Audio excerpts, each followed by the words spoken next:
ফরজ নামাজ আদায়ের সময় যদি হদস চলে আসে, হদস মানে বুঝেন, হদস মানে উযু নষ্ট হওয়া, কিন্তু হদস মানে কিন্তু বায়ু নয়, কিন্তু সাধারণত বায়ু নির্গত হলে উযু নষ্ট হয়, সেই জন্য বায়ু নির্গত হওয়াকে হদস বলা। কিন্তু বায়ু মানে তো রিহ, হ্যাঁ, রিহ, খরুজুর রিহ। তো যদি বায়ু নির্গত হয়ে যায় আপনার, আর নিশ্চিত যে বায়ু নির্গত হয়েছে, নিশ্চিত, সেটা আস্তে হোক আর জোরে হোক, আপনি নিশ্চিত যে বায়ু নির্গত হয়ে গেছে, তাহলে আপনার জন্য নামাজ পড়া এই অবস্থায় জায়েজ নয়, হারাম। কারণ আপনার উযু নষ্ট হয়ে গেছে, নামাজ হবেই না। সুতরাং আপনার ফরজ যে কোনো অবস্থাতে নামাজ ছেড়ে দিতে হবে, বাইরে চলে আসতে হবে, তারপরে উযু করে যাবেন। আগের নামাজ ক্যান্সেল, এটি সঠিক মত। কারণ মাঝখানে নাপাক হয়ে গেলে আগের সাথে পরের কোনো সংযোগ থাকে না। আসসালামু আলাইকুম। ওয়ালাইকুম আসসালাম। শায়েখ, গত 29 ডিসেম্বর আমি মাগরিবের সালাত জামাতের সাথে আদায় করছিলাম। আমার ডান পাশে একজন মৌলবী দাঁড়িয়ে আমার সাথে সালাত আদায় করছিল। দ্বিতীয় রাকাতে দ্বিতীয় সেজদা তার অজু ছুটে যায়। যথারীতি সে অজু করে আবার তৃতীয় রাকাতে দ্বিতীয় সেজদা জামাতে অংশগ্রহণ করে ইমামের সাথে সালাম ফিরিয়ে সালাত শেষ করে।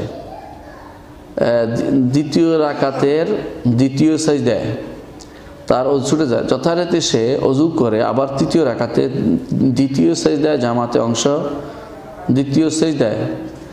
অংশগ্রহণ করে। এত লম্বা যা ছিল, তৃতীয় রাকাতে দ্বিতীয় সেজদায় অংশগ্রহণ করে ইমামের সাথে সালাম ফিরিয়ে যাওয়া শেষ করে। এমন তার সালাত শুদ্ধ হলো কি না? তার সালাত শুদ্ধ হয়নি।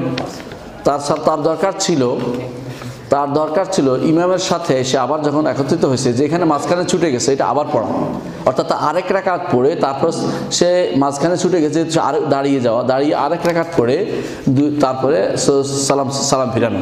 আর সজদা নাই, সালাম ফিরানো, আরেক রাকাত পড়ে সালাম ফিরানো। কারণ সে যেহেতু মাঝখানেরটা পায় না, এটা পড়তে হবে, সে সালাম ফিরানো তার ঠিক হয় নাই, সেটা ভুল করেছে, তার সালাত হয় নাই। তাকে জানিয়ে দিবেন যে এই কাজটা তার ভুল হয়েছে, সেজন্য তখন যদি কেউ সাথে সাথে তাকে বলে দিতেন সেটা তার জন্য ভালো ছিল, সে দাঁড়িয়ে গেলে হয়ে যেত।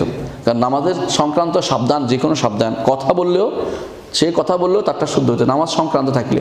এখন যেহেতু অনেক লম্বা সময় পার হয়ে গেছে, এখন তাকে বা লম্বা সময় পার হয়ে গেলে যে কোনো সময় লম্বা সময় পার হয়ে গেলে বা খাওয়া দাওয়া করে ফেললে বা অন্য কাজে লেগে গেলে তখন আর আগের সালাতটা ঠিক থাকে না, বরং অন্য কিছু করতে হয়, নতুন করে পড়তে হয়। এই জন্য এখন তাকে নতুন করে পুরোটা পড়তে হবে, আগের সালাতের উপর বেনা করতে পারবেন। অর্থাৎ তাকে এখন পুরো সালাতটাই আদায় করতে হবে, নতুন করে দোহরাইতে হবে, যেটাকে বলেন দোহরা। জামাতে ওযু ছুটে গেলে করণীয় কি? ওযু ছুটে গেলে আপনি সুন্দর মতে গিয়ে সালাত ছেড়ে দিয়ে ওযু করে আসবেন।